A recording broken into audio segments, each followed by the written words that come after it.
Good afternoon. In this week's episode, we lose lots of money. There is a lot of delays in the legal process, and we're still going to be giving you a lot of value with all the tips and tricks that we use within our business to help it grow and make it as profitable as possible. If you've not joined us before, my name's Ben Richards, and Jack Jiggins is from XP Property, and we're here to help you grow your businesses. We've been building 6, 7, and even 8-figure businesses over the last 6 years across the property development industry, the architecture industry, and the surveying industry. Hopefully you can get lots of value from this, and let's talk about the detail of exactly what we're going to be going into this week. So we've been working on, in the background, some templates that we are going to be sharing with whoever wants them. We're going to be talking through each of those that we are in the background working on. We are tomorrow entering a conference with the Developer Club. We're going to be talking all about that. We're going to be talking about time hacking. Jack's probably the most efficient person I've ever met. And he's going to be talking through some of the key things that he does to hack time and get more back. We need your help if you're an electrician, because I'm a little bit stumped on one of our developments. So I'm throwing it out there to anyone that can help us with that.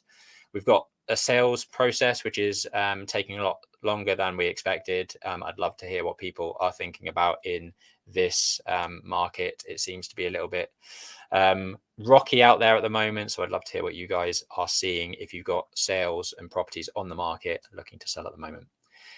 We lost some money in Aura, and I'm going to be talking all about that. And we have no good news today about completions that we've been expecting for the last couple of weeks. And that's due to more legal delays, which we're going to get into. As always, if you've got any questions that you have, any burning issues that you're struggling with within your business, drop them in the comments below, and we will pick them up either today or next week. Cool. Over to you, Jack. Hello, everyone, and thanks for joining. And if you're joining on the podcast, it is the 20th of October.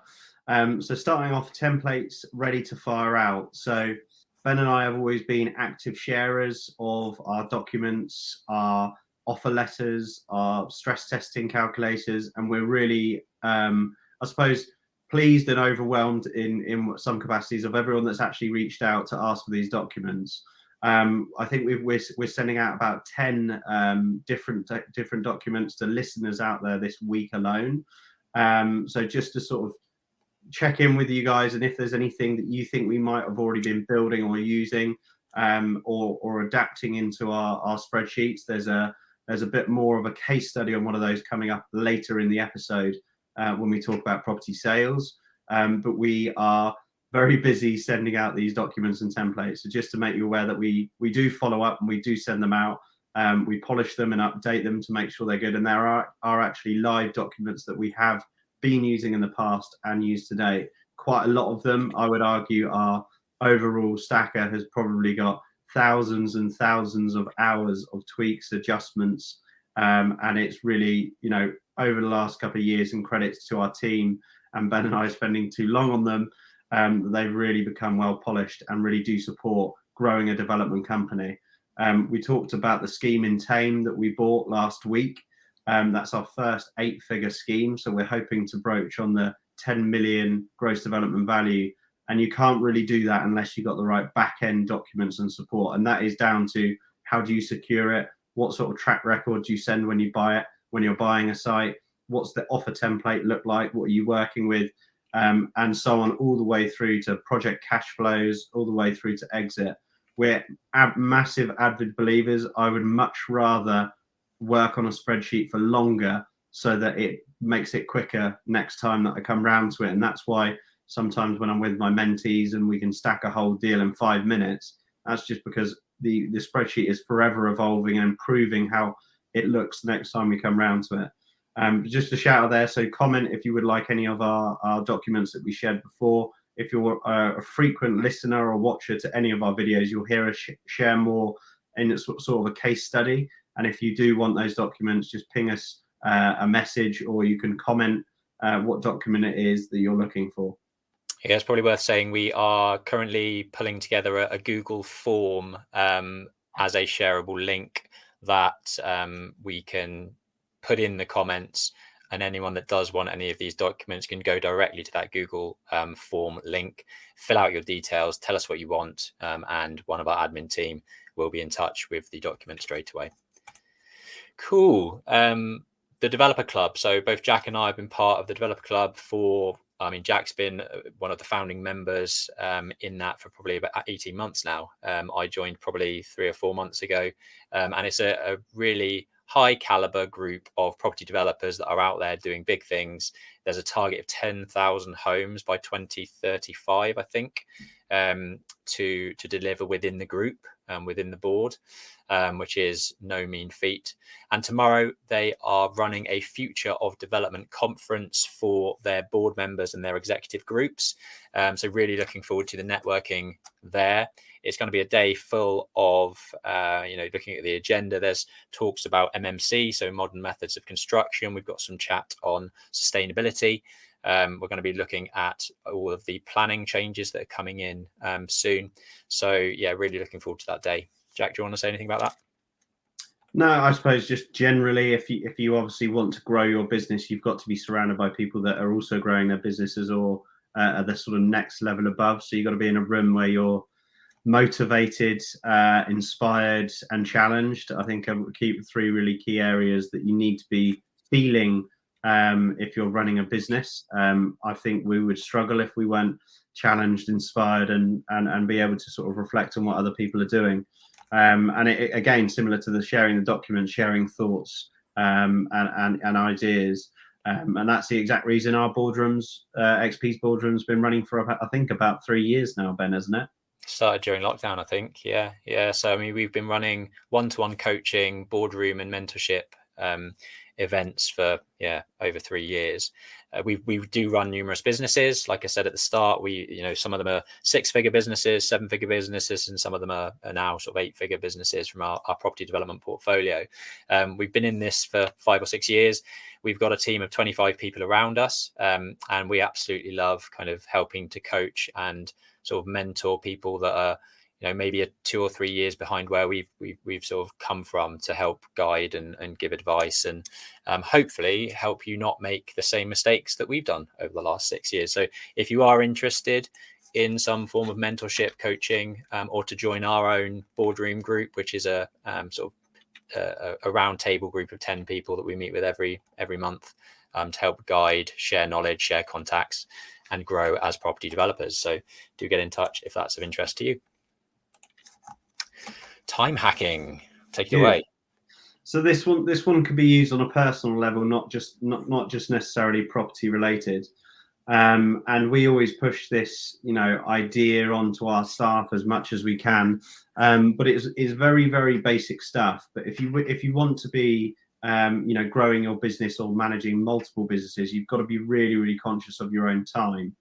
And it simply, we bought a site, we actually exchanged on a site a couple of weeks ago in Central Suites, and I basically crammed as many meetings as I could in an hour and a half. So we met with a vendor, we met with the agent, we had our surveying team that were on site, we had the heritage consultant on site, we had our builder on site, we had our structural engineer on site, and all of that was done in an hour and a half. It may sound really selfish, molding their diaries to fit yours, but that is huge leverage of your own time. And then take it a step further, because this building is in Wallingford, I then tied in meetings that I knew I needed to have around that area around that time. So not only booking several meetings into several sites or several places, but also when I get a meeting request, the first thing that I look at is, can I tie this in with another meeting? Is it urgent? And sometimes when you have an urgent meeting, you need to go in there and do it the next day, and you can't plan around, piggybacking off loads of other meetings in that region.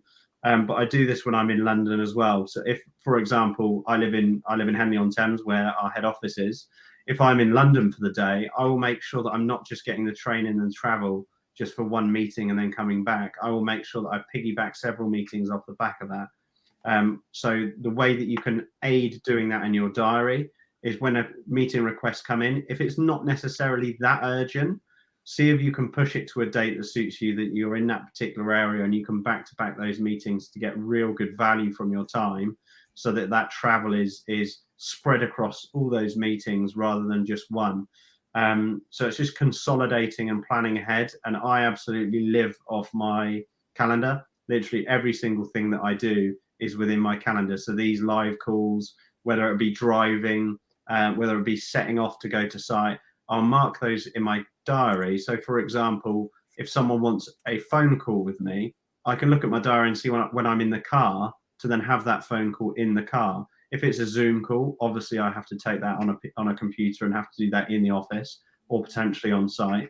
And I can sort of pick and choose when that goes into my diary. Yes, you sometimes feel busy, but I feel like you get 2x return on your day, because in reality, time is the hardest thing to sort of manage and cram in when you're running several businesses or multiple projects.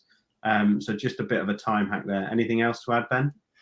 Yeah, I just wanted to piggyback on the sort of time blocking, which you mentioned. Both Jack's probably way better than I am at it, but I'm getting more in the hang of kind of literally blocking out half an hour segments of my day for specific tasks and using it all as like to a certain degree a to-do list. This morning I made sure I back to back three half an hour calls, and this was ringing 2 people, meeting with Tess to discuss some VAT, and then scoping one of my architects with some HMO space planning for a client, and almost using it as a to-do list, time blocking elements into your calendar, and if it doesn't get done at that point, then trying to block that half an hour, push it forward by 2 hours or find another space for it so that you don't forget about it.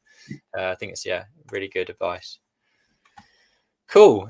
Calling all electricians. I'm not an electrician. I know a little bit, but I don't know enough. The sort of dilemma that I've got at the moment, and I'm hoping somebody out there that's listening to this can say that they've done it in their scheme, talk me through what they've done.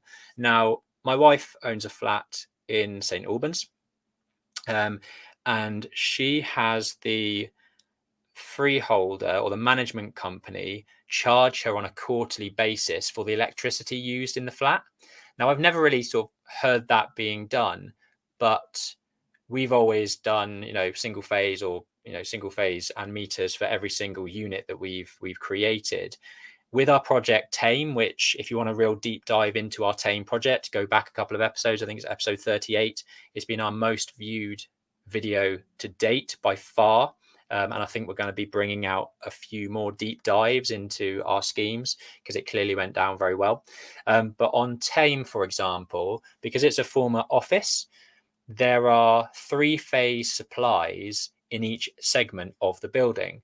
Now, each segment has 3 floors, and each segment will become 3 new flats: 2 bed on the ground floor, 2 bed on the first floor, 1 bed on the second floor. What I'm wondering is if we can do something very similar here, instead of bringing in individual new electrical connections to each of those units, is whether we can use the existing 3-phase supply. So this photo actually is from Tame. This is exactly what it looks like at the moment. This is the 3-phase supply coming in with the 300 amp fuses, and this is the single meter. What I'm wondering is if we can replace this single meter or add 3 other meters alongside it that are sub-metered, connected to each individual flat above, and just recharge the electricity used to the occupiers, owners of those flats. I guess the overarching question is, do you need individual electrical supplies coming into individual flats, or can you actually have a centralized system with sub-meters and recharge the electrics back to the new buyers? Let me know in the comments below. I don't know what the answer is. I'm hoping we can do that because it would solve a lot of issues and save a lot of upfront cost. But let me know. Cool. On to sales. We, about a month ago, had 4 out of our 6 units in our Princess Risborough scheme under offer. We now have 1 sold and only now 1 still under offer. 2 sales have dropped out in the last month, which is extremely frustrating through no fault of our own. So we're now back to the market and we've wasted 3 months. What's everyone else seeing in the market? Are you finding sales are slow as well? Have the interest rate increases really put a damper on people getting mortgages and buying? Are they sitting on their hands waiting to see what happens? It seems to be what we're seeing. But anyway, we are not ones to kind of, again, sit on our hands and do nothing. We want to see what we can do to push some incentives out there and see if we can push the sales ourselves by incentivizing people to buy our flats and houses. So some of the incentives that we've been introducing, we've recently introduced we will pay your energy bills for 2 years. From our perspective, certainly the houses on our scheme are very, very energy efficient. The actual electricity costs on that probably aren't great, but from a buyer perspective, to have the hassle, the less hassle and sort of security of having your energy bills paid, we thought would be a fantastic incentive. So we're introducing that. We've used stamp duty incentives in the past, whereby the developer pays stamp duty. And I'd love to know what other sales incentives you guys are bringing into your schemes if you're struggling.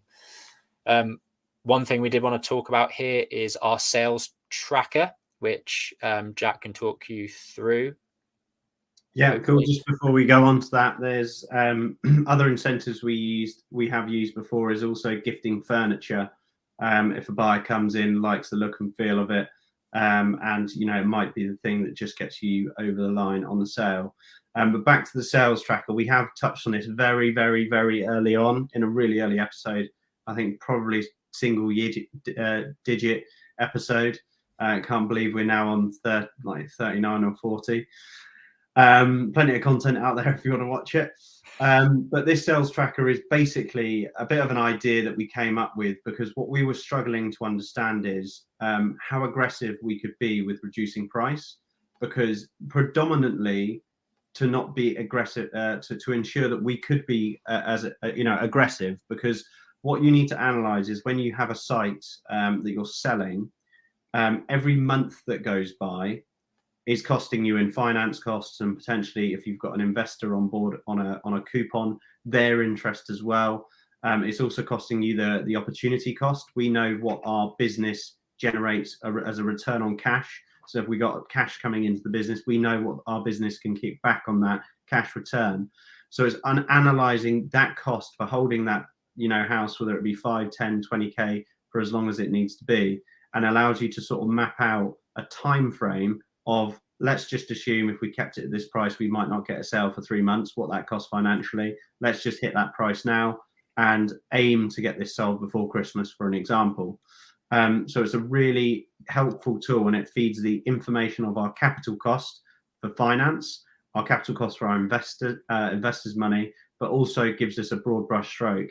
Equally, having that monthly cost also enables us to understand how hard we can negotiate with cash buyers. Everyone thinks they're the bee's knees when they've got cash in their pocket. But quite frankly, if we've got a scheme that's selling quickly, we don't care if you've got cash or not. If there's someone willing to pay more for it because they don't think they're the bee's knees, we will wait for that.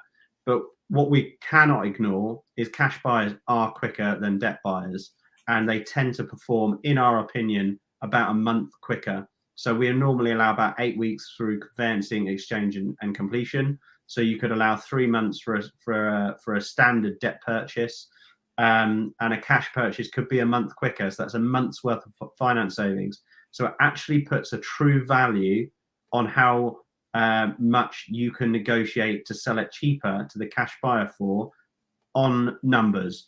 Granted, sometimes you gauge their negotiation position and see if they're all bullshit, and sometimes you might deviate from this, but at least you know the numbers, and you could probably get a flavor from a lot of the stuff we do. We do base a lot of our decisions around the numbers, and then we can take our gut feel if we would like to.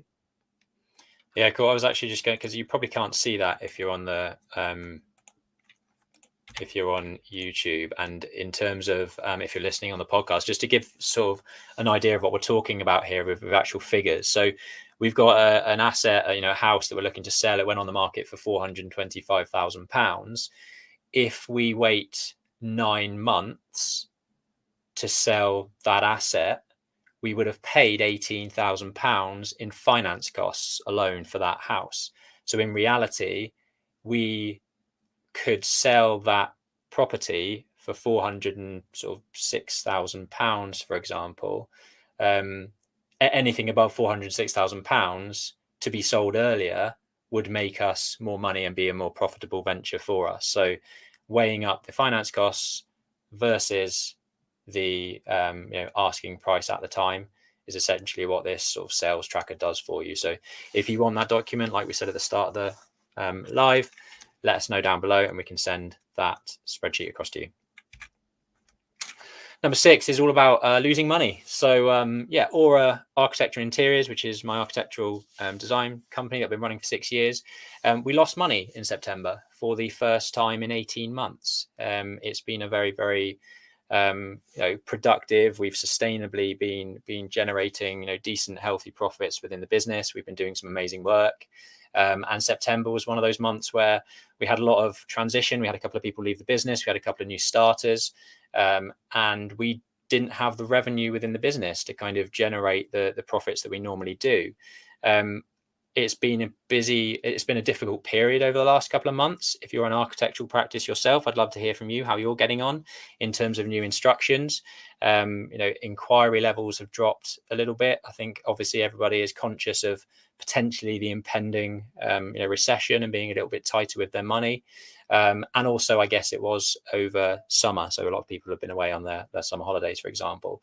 But I just wanted to touch on the fact that if you're a small business and you're listening to this, it is a rocky road. And if I look back 2 years, maybe 3 years, I wasn't a profitable business every month. It was a real yo-yo. It was 1 minute you'd make a decent profit margin, and then the next month you'd actually lose money, and it was yo-yoing up and down. I took on board a business coach, and we've been working with that business coach for the last 3 or 4 years to help kind of solidify our systems, our processes, our sales funnels, our marketing, to get us to the point where we can be sustainably profitable. And it's, I think, sort of the message I wanted to share is, if you are a business owner, a small business owner, it's very hard. Don't get disheartened if you have a bad month or you're not making profit. Don't bury your head in the sand. Seek advice and actually get somebody in to help you with it. There are specialists out there, business coaches that can help and advise, that have probably been in the position that you've been in, can look as a sort of helicopter view in your business and probably tell you the hard truths that you didn't want to hear, that you need to do to try and turn that around into a profitable venture. So business is tough. Aura's been very good and sustainably profitable for a long time. And last month we had a bit of a blip that we hope to turn around next month, but these things happen and we have to pick ourselves up and move on.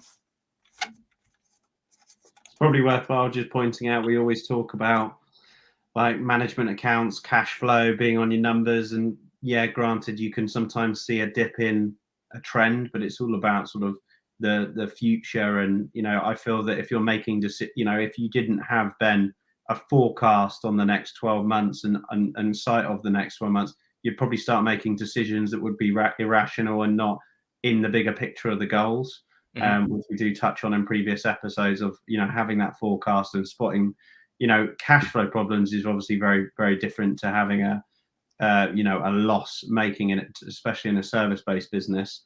But in development companies, we do quite frequently run into cash flow problems, and it's the sooner you can see those foresights, the better you can plan. But that's touching in with goals as well as cash flow forecasting.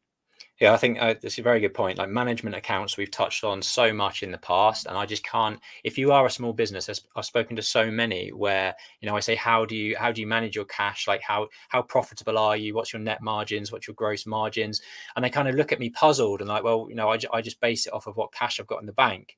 There's just no way to run a business. If you're doing that, please find yourself zero. Please find yourself a bookkeeper for £200 a month and start tracking everything within your business, reviewing a set of profit and loss accounts, a balance sheet, a forecast every month, not waiting to the end of the year for your tax accountant to turn around and say, oh, you made X amount of money. There's no benefit in that. You can't, like Jack says, forward plan for things if you don't know actually where your business is at the moment and the health of your business at that time. If you don't have a set of management accounts in your business, please do. It's just fundamental. I'll tell you a fun case study. I was speaking to a friend, and I will not name who it is, but he's a business owner, and I would guess he's probably turning over about £1 million a year, so quite a sizable business. And I said to him, "What does he revenue a year?" And he didn't even know. He said, "My accountant deals with that." And it, made me sick. I was like, if that's one figure I would need to know. And then the next one is, what do you rev? What do you cut? What's your cost? But you need to get in the detail, because there's so many little tweaks and improvements you can make when you see how the engine's running underneath the bonnet. Yeah, I do get really disheartened actually when I've got a couple of friends that have businesses, and their net margins are like 40%, and I look at that and I hear about some of the things they do.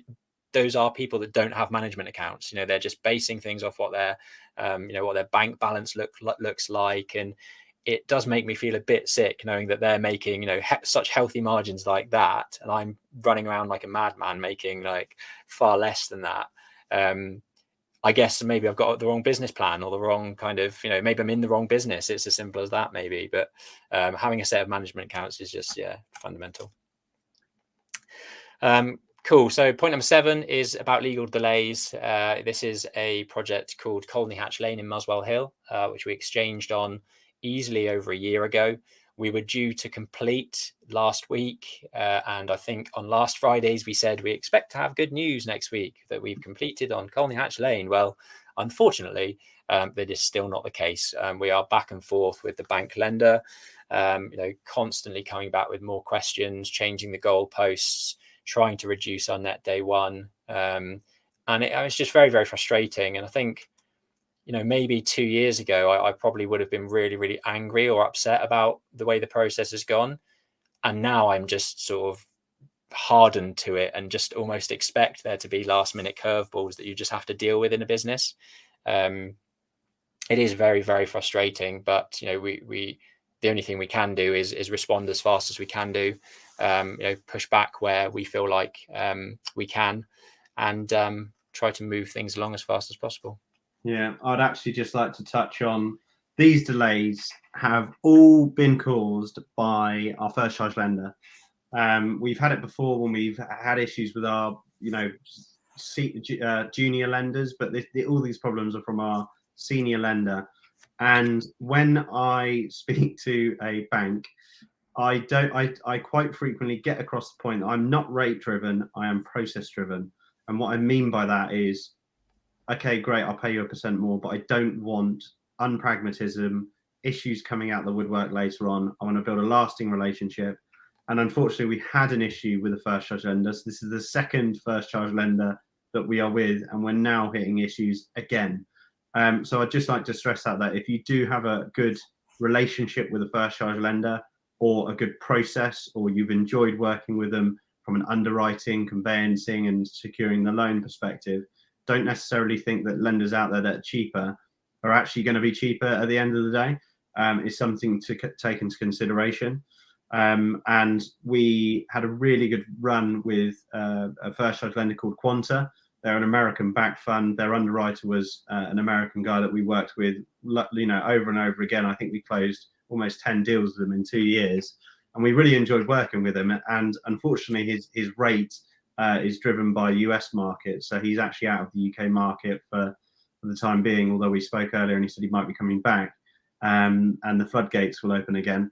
But it's just about that relationship and getting into a tune. Obviously, when you do a deal with a bank and that's done, they've already underwritten you as a borrower, and then the next time you work with them, they're only underwriting the deal. So you save a lot of time. And unfortunately, we went back to market because we have been having to go back to market since we lost that, I suppose, source of capital.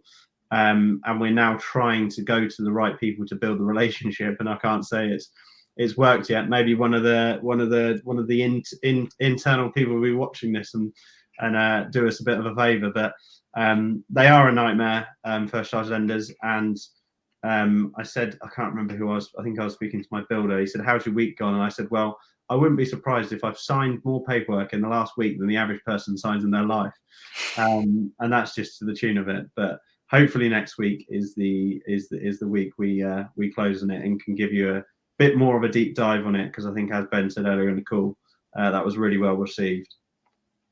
Yeah, nice. I think this episode's been quite focused on business more so than sort of property. I feel like so we haven't really done a real business focus in these episodes for a while. So hopefully you found that useful, discussing management accounts and finance and money and structures and systems and processes. We'd love to be doing more of that. So if there is anything that you're struggling with within your business, let us know down below. That's what these Q&As are about, really.